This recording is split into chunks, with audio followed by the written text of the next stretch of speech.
Before I start, I'll be reading a paper, and I just want to make a point that we somehow have been a lot of sociologists and anthropologists today in Cairo have been turned through this revolution into the kind of photo reporters by default, if you want to, because you happen to be in the streets, and it is a visual revolution, definitely. And the impact of having, I mean, we all go to the streets with cameras, and as if it becomes a compulsive issue to have a camera with you. So, and to learn how to quickly take pictures or run or move swiftly. So that is one major point I want to make. The pictures I'll be showing today are definitely related to my talk, but the way I'm going to proceed is just let the slideshow run. And these pictures I have taken, they are basically all taken in Tahrir Square and in one major street which I'm doing research. I've been doing research in the past 2.5 years.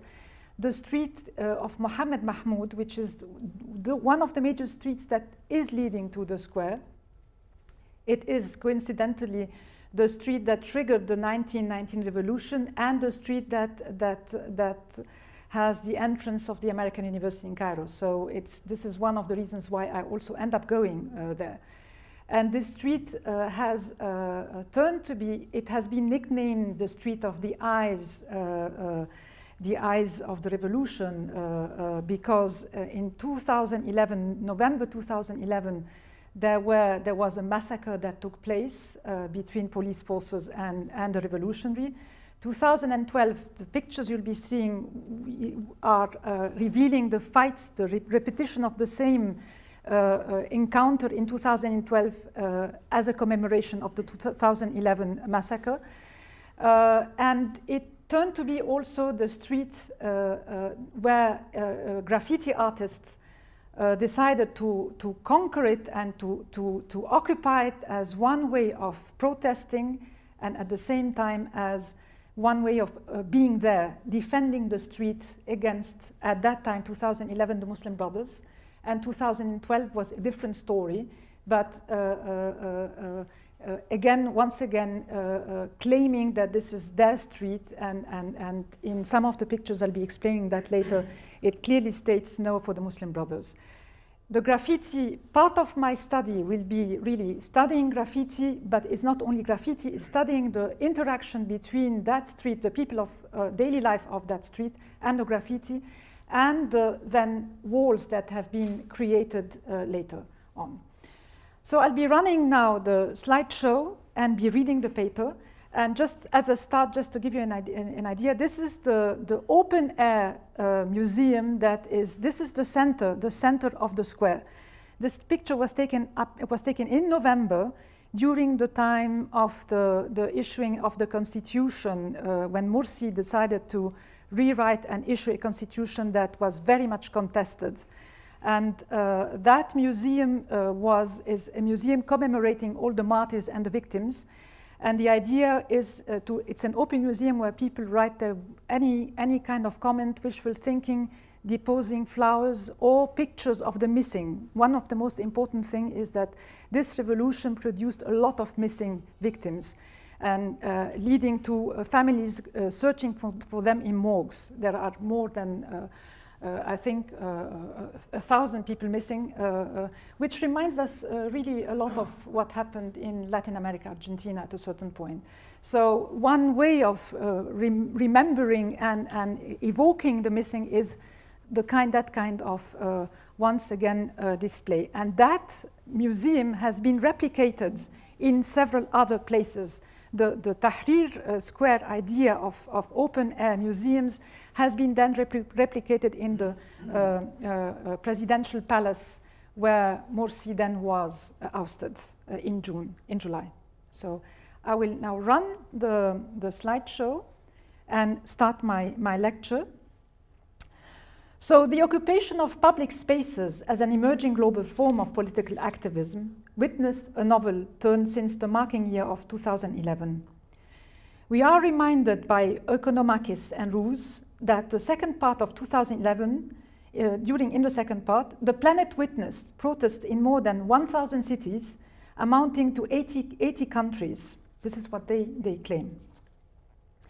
So the occupying square movements, much inspired by the moving images of the Arab Spring, replicated patterns by squatting public spaces. The tent became an international icon, and artistic expressions and new urban ways of action traveled swiftly, evidently through, though with a variety of local divergences. Oikonomakis and Roos, by analyzing the, and I quote here, diffusion, transmission, and adopting in social movements, and they discuss it at length in their paper, which is about the different movements in Spain and Greece and in Rio, or rather what I would see as the effect of the traveling of images, ideas, and novel possibilities of public action. They could trace numerous similarities between these movements and the new inventive forms of resistance and action according to the local context. So, however, the common denominator seemed to be the spontaneity of these movements and the fact that they were leaderless, lacking a center. But in relationship to this discussion, I mean, Egyptians today are quite proud to say that they ousted through the street. It's the power of the street that ousted 2 presidents in less than 3 years. The Rebel campaign that managed to gather 22 million signatures against former President Morsi. It is true that Facebook did play a role, but that's not the truth. That's not the only reality, because they had to do a lot of face-to-face, down-to-earth and street politics by getting in through the marches and through moving around and traveling in the governorate's countryside, so back to traditional politics, face-to-face politics, by gathering signatures. And I can talk about that at length later, but I have to shift to another. So there is little doubt then that the 20 million mega city of Cairo, the city known for being one of the utmost densely populated in the world, which coincides with being one of the most deprived cities in terms of public spaces and greenery, has acquired a global attention after the January Revolution. The past 2.5 years witnessed the intensification of the conquest of spaces and urban wars over precisely these scarce public spaces, through primarily the occupation of squares to spread over almost all cities.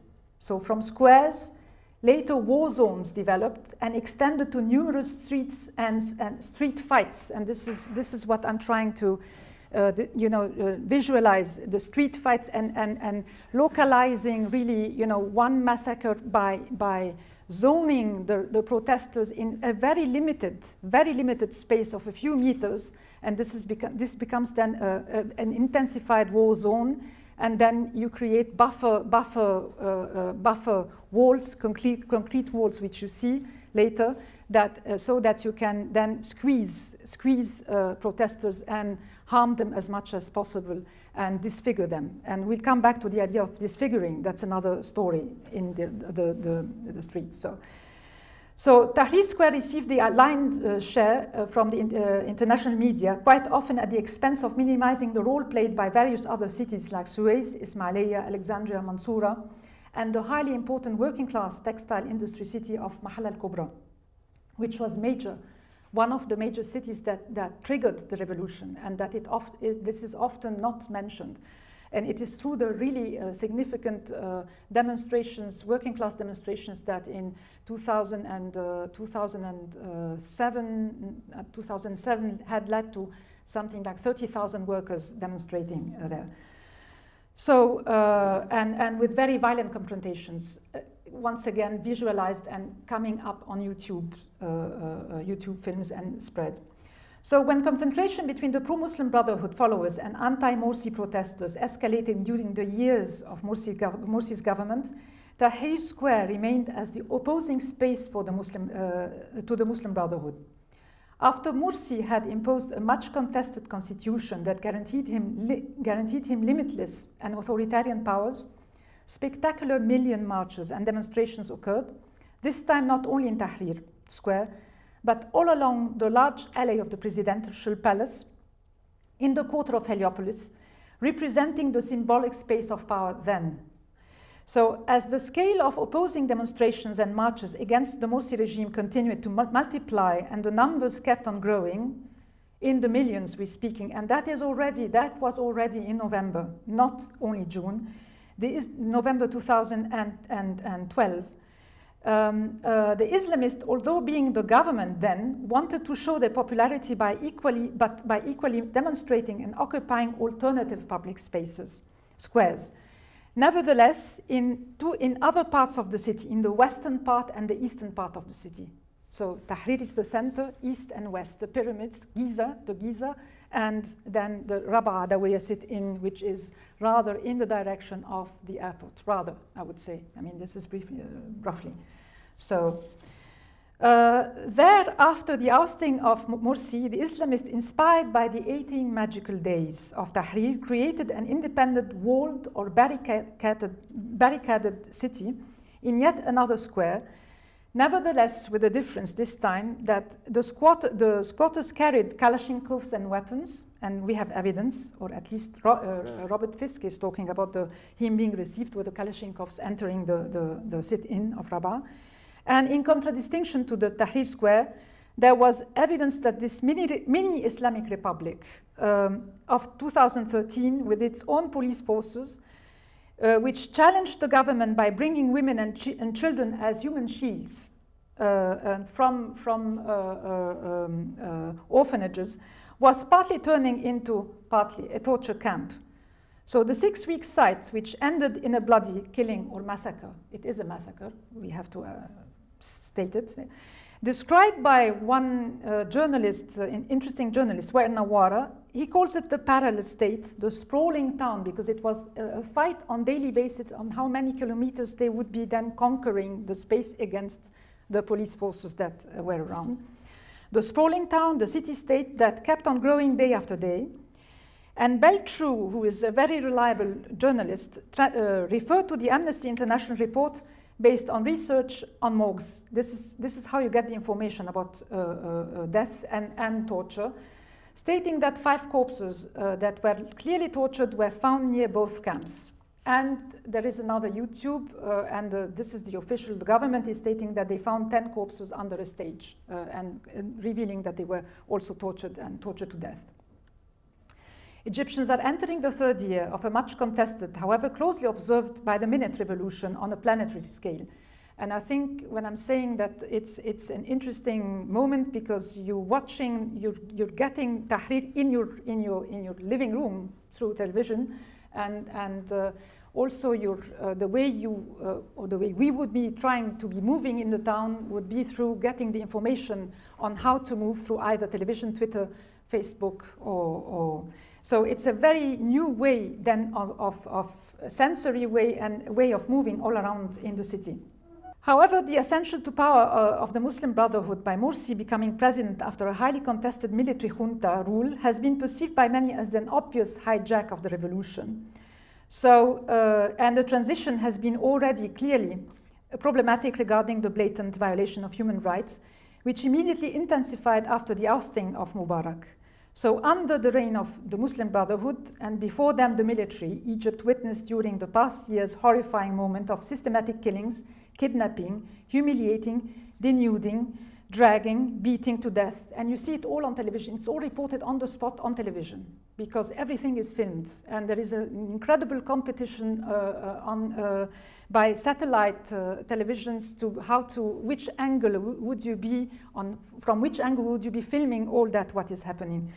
Same thing about the marches. It's most fascinating thing is to see how the marches in Egypt have been improving, have been becoming more sophisticated and filmed, constant filming around. So, and lynching. And I want to come back to the idea because in only the past 6 months during Morsi's time, there have been 50 cases of lynching, public lynching, in his governorate, the governorate where his birthplace.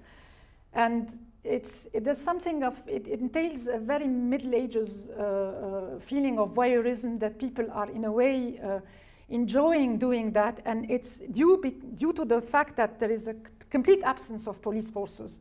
So people have to take their own rights by their hands And doing that has to be, by doing it in a public way, so that, of course, it's a lesson that nobody repeats it, but then the visual, it's a very, it's a very, very graphic images that you get then in the media, people being hanged, burnt, lynched, crucified, and that is part again of that, a new form of visuality.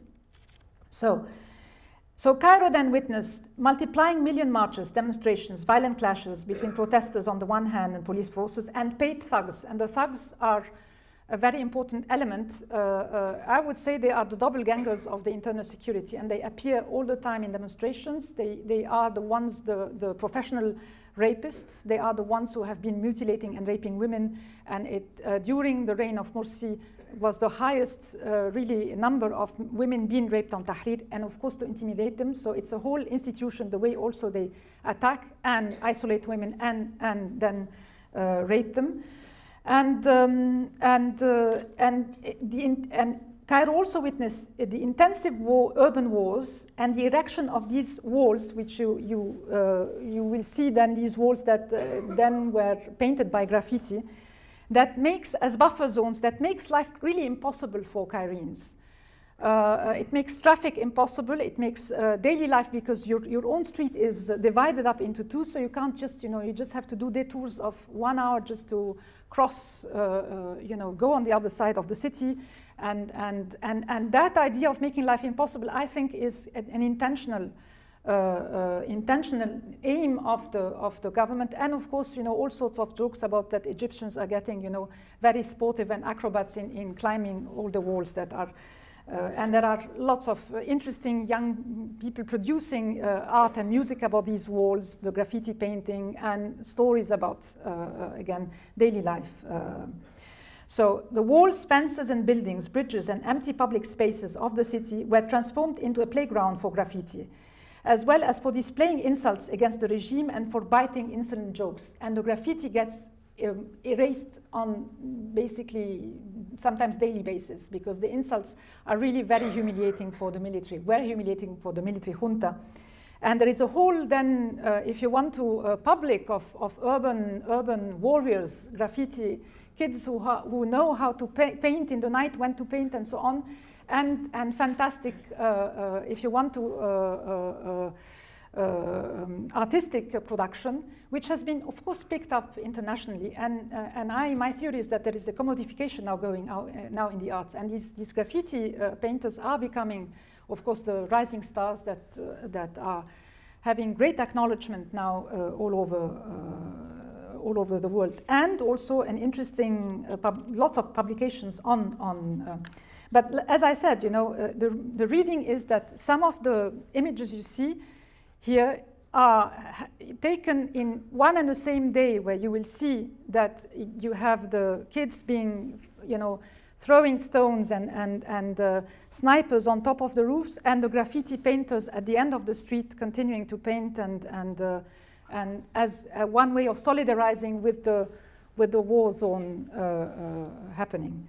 So the occupation of Tahrir Square meant that a new discourse about reclaiming public spaces, as well as a new way of moving around the city, marching, running from lethal police attacks, through attacking police forces and hired thugs, and of observing and filming others. And also, spending, some of them, you have young people spending time just filming the housewives on balconies. The reaction of housewives on balconies when the marchers are passing. And you have hilarious, for instance, films on that. And not to speak of a very important group of young Egyptians who decided to create a kind of it's not an association, but a group of just to film on the spot, being in the street on the spot. Once again, marching in the city while chanting slogans, displaying protest symbols are all fascinating, And even the interesting usage of two Arabic words, which is running and moving fast, you know, karru far, it's running and moving back. So it's as if Egyptians are developing, you know, a new intensification of the mental stimulation a la Georg Simmel, you know, that you have a new way of moving in the city that is in the making. And therefore, I just want to transmit the discourse that is taking place now. Some architects argue that this is, again, a novel way of reclaiming the city. The right to the city is being mentioned all the time. Henri Lefebvre's right to the city, which is very much, you have two camps, definitely. Some saying that this is, we are witnessing empowerment, democratization. And, of course, the opposite camp saying, no, this is now really not the case. So it's a very controversial discussion, and both argue I will mention that later, why this is the case for those supporting the right to the city. But if then applied to the Cairean context, what could be read as a turning point, as a fascinating, unique historical moment through which the power of the street has been dictating new rules of the game and new ways of occupying public spaces. Or is it, and of course the counter argument is that Cairo is entering and escalating an extremely violent phase and descending into the circle of hell. So there are, for instance, we take for instance the example of the growing communal initiatives in poor areas to find solutions to material problems. So the case of a quarter called Arderlewa, for instance, residents built a ramp out of garbage for pedestrians to avoid the multiplying deadly car accidents that kept on occurring due to the gigantic ring road that cuts across so many informal settlements, without taking into consideration the simple fact of the inhabitants' inability to cross the road without endangering their lives. So it is, and you have quite a few of such initiatives of people taking over their problems in their hands and trying to find solutions in a situation of an absent state, no state. It's important, though, to note that such grassroots initiatives were inspired by what happened during the 80 Magical Days, the idea of, once again, the creation of popular committees that defended in January the quarters, where you had youth and men getting together defending the quarters by also getting sticks and knives and weapons. It could be read as something positive. It could be read as something completely dangerous, because this is the creation of new militias. And due to the fact that now, I mean, practically I know so many people who have weapons, carry weapons all over the place. And there have been cases of militias attacking in exactly the moments, the last few months. It's a very tricky, a very open question. One point is evident, namely that with the growing absence of police forces to regulate everyday life, Cairo witnessed more than ever the obvious negative effects of the process of neoliberalism, which we discussed today a lot in the past few days, which Asif Bayat, I think Asif Bayat is a very interesting Iranian sociologist he was my colleague at the American University and who's done interesting research comparing Iran to Egypt, and analyzed in his article Politics of the City Inside Out, where he uses a lot of Castells, whereby the increasing deregulation due to the retreat of the state in public service is accompanied by a growing privatization of collective consumption and the urban spaces. So Bayat looks at how the neoliberal city has been affecting the life world, and I think life world is the right expression, and public spaces of the poor, who precisely because of the lack of public space and absence of public services end up living, interacting, and working in the street. In that scenario, it is the informal sector that becomes a dominant mode of living due to the fragmentation of labor and once again the privatization of numerous infrastructural sectors such as water, electricity, education, transport, and the privatization of space through gated communities, condominium, and walled cities, which is, again, very fashionable in Egypt. And this is where the new rich have decided to live, and it's a typically reproduced model that you see in many countries in Southeast Asia, and it's has been applied in Egypt to avoid definitely the question of slums and the 65% of Cairenes living in slums. So the phenomenon of neoliberalizing Cairo has actually started for now at least two decades. So whether or not the neoliberal city as a model did contribute in the fostering of the Arab Spring is once again an argument very much debated among social scientists today. But one point is that I think what we need to take out of that is that we have the number of 180 million Arabs in the Middle East are living on the informal sector, surviving through the informal sector. So, and what is of interest for us now today is that it's precisely after January 2011 that we see an imposing presence of a huge number of marginalized population that managed to quasi-permanently occupy and squat the public spaces. It's not only Tahrir, it's not only revolutionaries. There is a whole life related to Tahrir that has to do with the poor, the prostitutes, street children, who are very important, played a huge role in the revolution, being for both or against paid from both sides. And Chinese, the role of Chinese ambulant saleswomen, that's another very interesting phenomenon, selling iPhones and so on. 1 million refugees, Syrian refugees in Egypt today, in Cairo.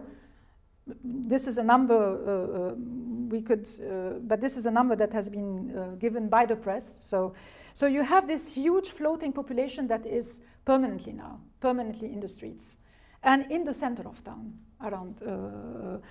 And I'm saying quasi-squatting because it's a constant war of attacks and retreat attacks, the police attacking, cleaning up the area violently and then people returning back. So, and so it's not only, I mean, what's important is not only did the public visibility of the street children and prostitutes and the so-called riffraff, I mean, there is a whole discourse about these riffraff that you have to do something, you have to clean the city of. Even among leftist intellectuals, this is, you know, the city is dirty, you have to clean them up. So, but what's interesting is that it transformed completely the geography of the downtown center. It transformed the geography of also mobility of cars, and rendering also circulation impossible. So it's the way up to you how you see it. It's an interesting, you can now flaneur in the center, and street vendors then have been in constant struggle to gain few meters, you know, there are architects only working on the techniques of the movable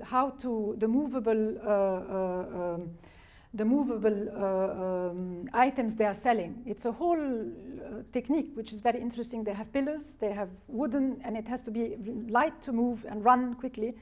And there is a whole system of then middleman, how to put it aside in the night and return back and so on.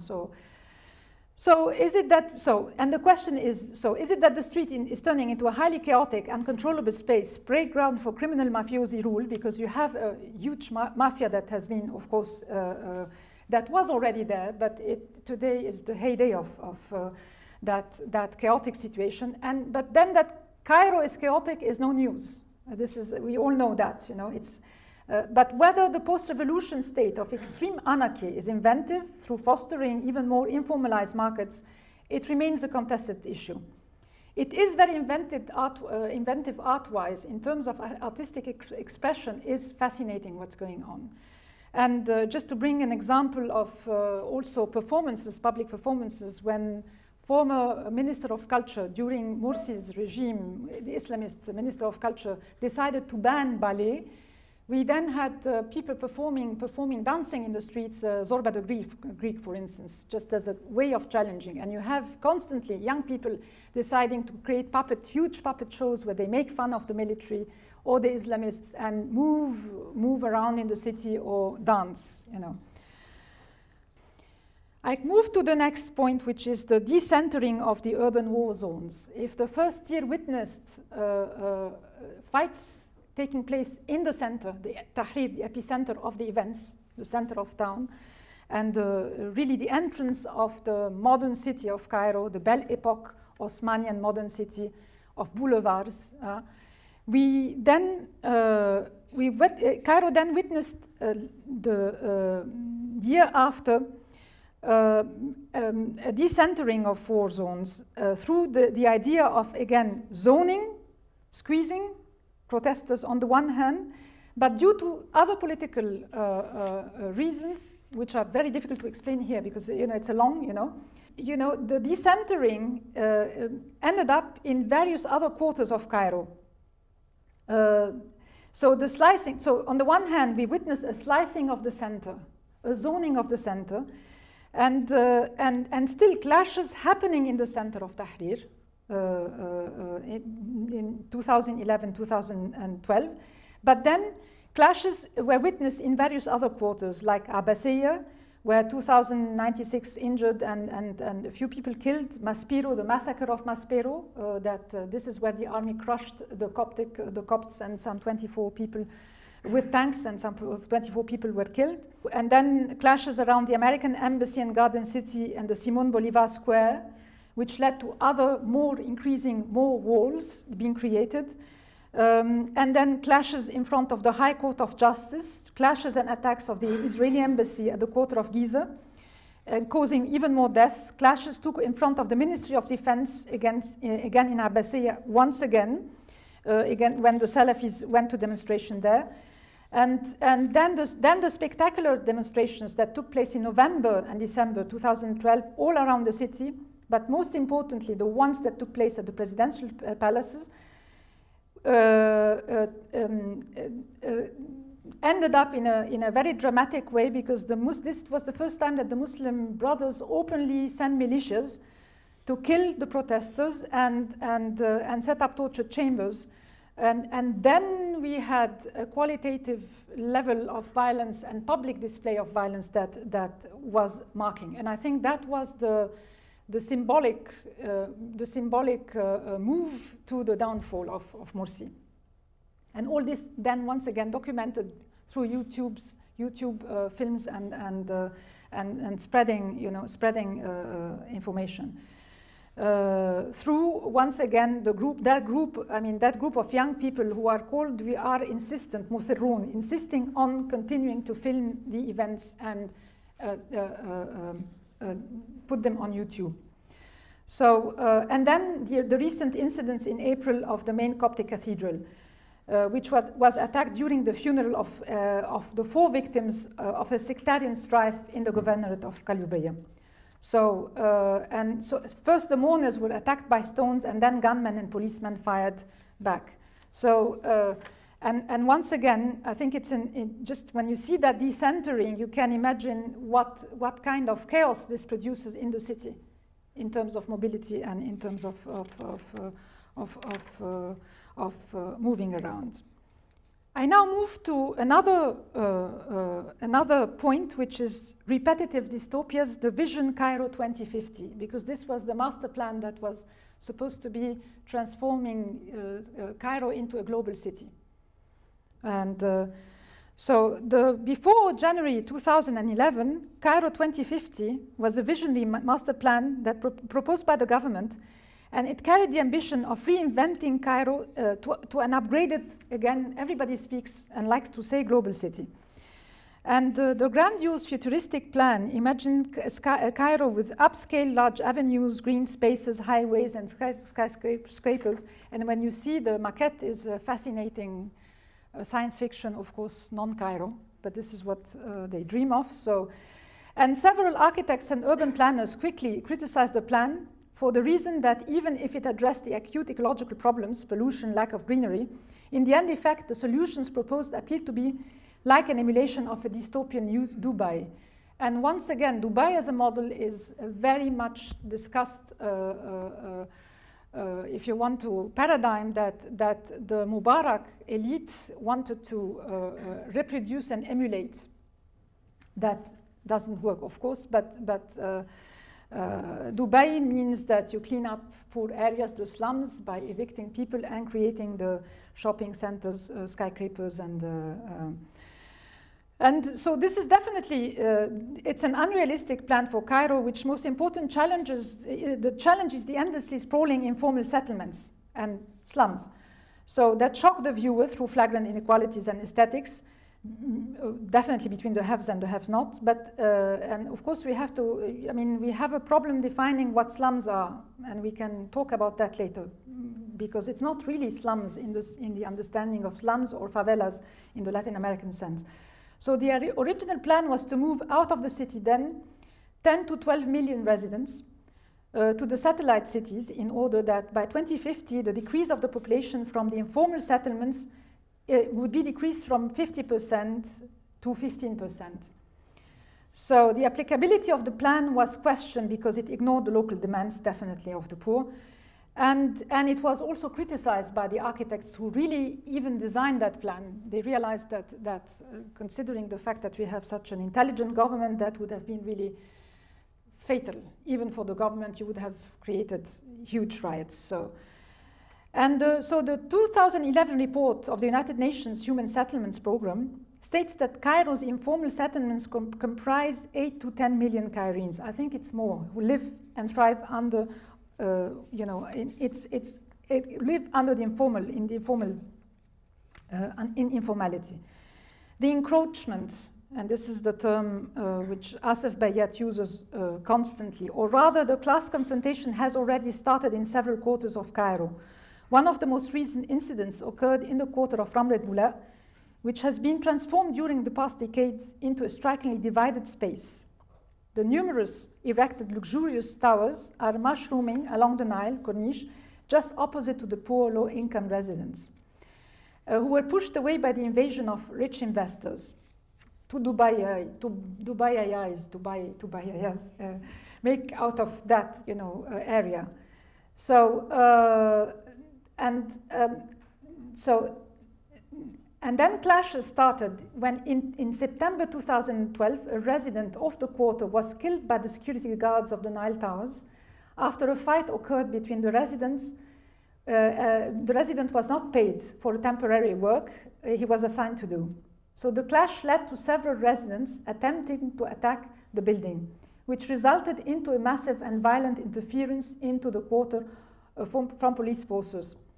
Another violent incident followed when, on the 27th of June, a fire took place in the quarter and the security guards refused to provide water, resulting into another storming of the towers by the local residents.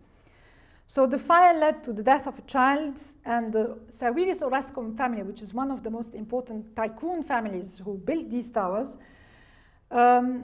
is perceived by the residents as their main threat, since the police, through the governorate's consent, has started evicting the residents.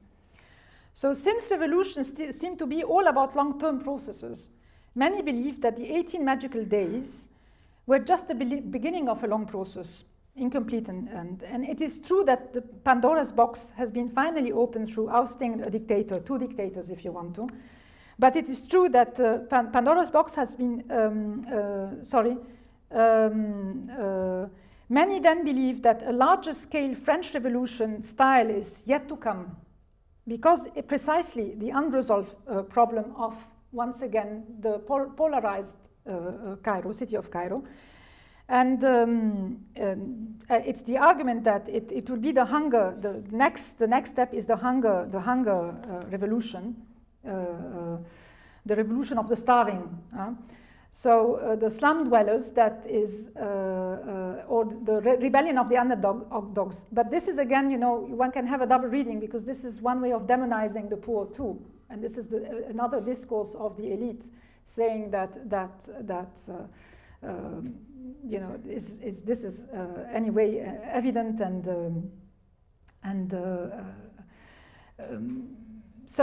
and therefore, the previous discourse was these slums or these spaces need to be eradicated like cancer, and this was the dominant discourse for long years, and drastically eradicated. But of course, they don't manage to do it. This is so how would then upper class and middle class Cairene protect themselves from the invasion of the starving, considering the fact that the borderline between slum areas and Cairene residential areas is just a few meters, in most of the quarters. And this is what the rich are afraid of. It's once again, and at the same time, according to UN Habitat report, that some 500,000 of empty units exist in Cairo. So you have an incredible shortage of housing on the one hand, and an incredible speculation on real estate that produces then millions and millions of flats that are empty in the desert. The rich have opted to move out of the center of Cairo to the outskirts and new satellite cities on the eastern and western parts of the Egyptian desert, so to escape from Cairo's pollution and endless traffic jam. The master plan proposed to repopulate the desert by offering tax incentives and encouraging real estate companies through lucrative opportunities. And the new satellite cities in the desert, fashioned around the gated communities, condominiums, and privately administered areas connected by highways that are easily accessible to Carrefour, mega stores, and so on, turned to be part and parcel of the making of the Egyptianized American dream, once again the Dubai style. So I just want to say that I have no conclusion. I'm just giving you, fragmented images of the city of Cairo. And the argument is, and this is what we keep on hearing all the time, we have an incredible polarization that has been going on now because of the political life. But this polarization is also taking place and being symbolized also in the way the city is being structured, in the sense of the history of Cairo. Cairo has always been defined as a tale of two cities. One, the Islamic city versus the European Osmanized city, the city of the foreigners versus the locals, and that changed later after Nasser took over. But we speak of a city of contradictions, of dualities, of polarizations. And this polarization is even more increasing now with the fact that you have an incredible growing number of informal, I would rather use informal than slums, informal housing, versus then the gated communities, in a situation then of a completely transformed city through war zones and battlefields. So I think that's it.